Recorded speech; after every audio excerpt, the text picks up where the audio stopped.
বেশি হয়ে যাওয়া ভাত আমরা কি করি, হয়তো ভাতে আবার রান্না করে নিই, না হলে ফেলে দিই। নরম ভাত হয়ে গেল তো খাওয়াই যায় না, তাই তো। তো বন্ধুরা, আজ আমি সেই সব সমস্যার সমাধান নিয়ে হাজির হয়ে গেলাম। বেঁচে থাকা যে ভাতগুলো, সেইগুলো দিয়ে আমি আজকে বানিয়েছি বিরিয়ানি।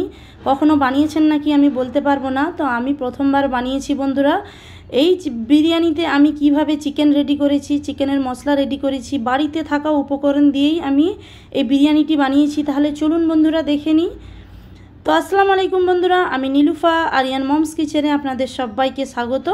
আমি গ্যাসটা অন করে নিয়েছি। অন করে নেওয়ার পর একটি কড়া বসিয়ে দিয়েছি। তো বন্ধুরা, এই বিরিয়ানিটি আমি কড়ার মধ্যেই করব।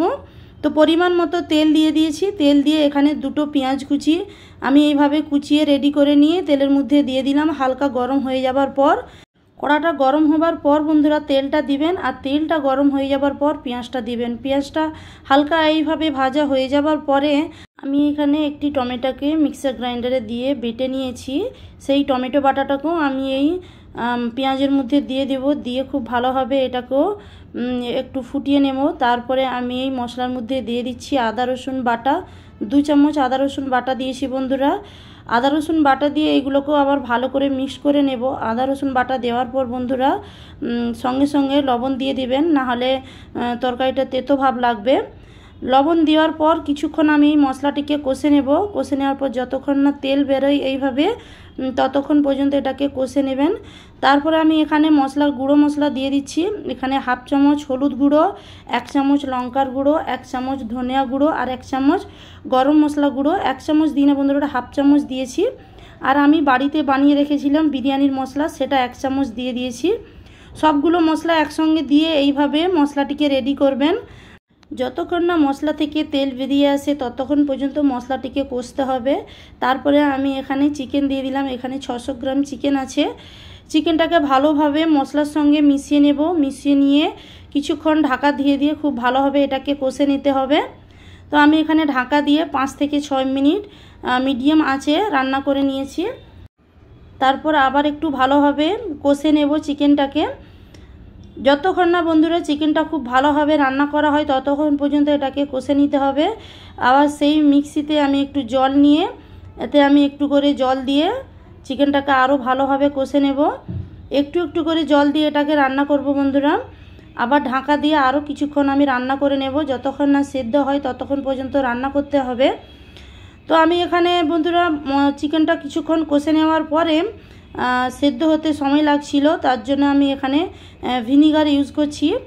আর ভিনিগার আমি এখানে 1 চামচ দিয়ে দিলাম। বন্ধুরা, আপনাদের হাতে যদি সময় থাকে তাহলে এটা মিডিয়াম আঁচ করে একটু একটু করেও রান্না করতে পারেন। যতক্ষণে চিকেনটা সিদ্ধ হয় আমি ভিনিগার দিয়ে দিচ্ছি, তার জন্য বন্ধুরা খুব তাড়াতাড়ি চিকেনটা সিদ্ধ হয়ে গিয়েছে। দেখুন একদম চিকেনটা আমার এইভাবে খুব সুন্দরভাবে রেডি হয়েছে। কালারটাও খুব সুন্দর এসেছে, আর উপর থেকেও তেল বেরিয়েও চলে এসেছে। দেখুন বন্ধুরা, আমি বন্ধুরা গ্যাসটা বন্ধ করে দিয়েছি। দিয়ে এবার আমি কিছুটা চিকেন তুলে নেব। অর্ধেকটা চিকেন তুলে নিয়েছি। গ্রেভিটা এইভাবেই থাকবে, একদম শুকনো শুকনো করবেন না। তারপর আমি ভাতটা দিয়ে দিচ্ছি। বন্ধুরা, আমি এখানে ভাতটা রান্না করেছি। কিছুটা ভাত রাত্রে থেকে গিয়েছিল, আর কিছুটা রান্না করে এইভাবে ভাতের উপরে আবার মাংস দিয়ে এটা পুরোটা রেডি করে নিয়েছি। আপনাদের কাছে যদি ভাত কম থাকে তাহলে আপনারা আবার রান্না করে নিতে পারেন, না হলে রাত্রের ভাত সম্পূর্ণ থাকলে সেটা দিয়েও এটা করতে পারেন। তারপর সবগুলো ভাত আর চিকেন রেডি করে নেওয়ার পর একটু দুধ নিয়েছি, তাতে একটুকু জাফরান কালার দিয়ে দিলাম। তারপরে আমি এখানে বিরিয়ানির এসেন্স দিয়ে দিয়েছি, যাতে বিরিয়ানির গন্ধটা আসে। তখনই মনে হবে যে বন্ধুরা আমরা বিরিয়ানি খাচ্ছি। তো কালারটা আমি দিয়ে দিলাম। তারপরে এখানে আমি ঘি গরম করে ঘিটাও দিয়ে দিলাম, যাতে বিরিয়ানির মতো টেক্সচারটা আসে। আর 1/2 চামচের মতো বিরিয়ানির মশলা দিয়ে দিয়েছি। দিয়ে বন্ধুরা আর কিছুই দেব না।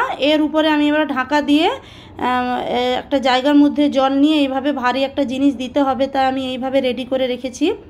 5 থেকে 7 মিনিট পর বন্ধুরা একদম লো আঁচে রেখে দিয়েছিলাম। তারপর আমার দেখুন বিরিয়ানিটা একদম রেডি হয়ে গিয়েছে। খুব সুন্দরভাবে রেডি হয়েছে বন্ধুরা। আপনারাও যদি বাড়িতে এইভাবে বানাতে চান খুব সহজেই বানানো হবে, আর বাড়ির লোকেরাও খেয়ে বলবে সত্যি খুব সুন্দর হয়েছে বন্ধুরা। তো বন্ধুরা আপনারা যদি এইভাবে বাড়িতে বেশি হয়ে থাকা ভাত দিয়ে বিরিয়ানি করতে চান খুব সহজেই বানাতে পারবেন। আর যাদের বন্ধুরা ভাত একদম নরম হয়ে যায় তারা কি করবেন, থালার মধ্যে ভাতগুলোকে রাত্রিবেলা নিয়ে ফ্রিজের মধ্যে রেখে দিবেন, সকালে দেখবেন একদম শক্ত হয়ে গিয়েছে। সেই ভাত দিয়েও আপনারা বিরিয়ানি করতে পারেন, খুব সহজে হয়ে যাবে। আপনারাও এইভাবে সহজ পদ্ধতিতে সিম্পল বিরিয়ানি বানিয়ে ফেলেন। তাহলে বন্ধুরা দেখা হচ্ছে পরের ভিডিওতে। আল্লাহ হাফেজ।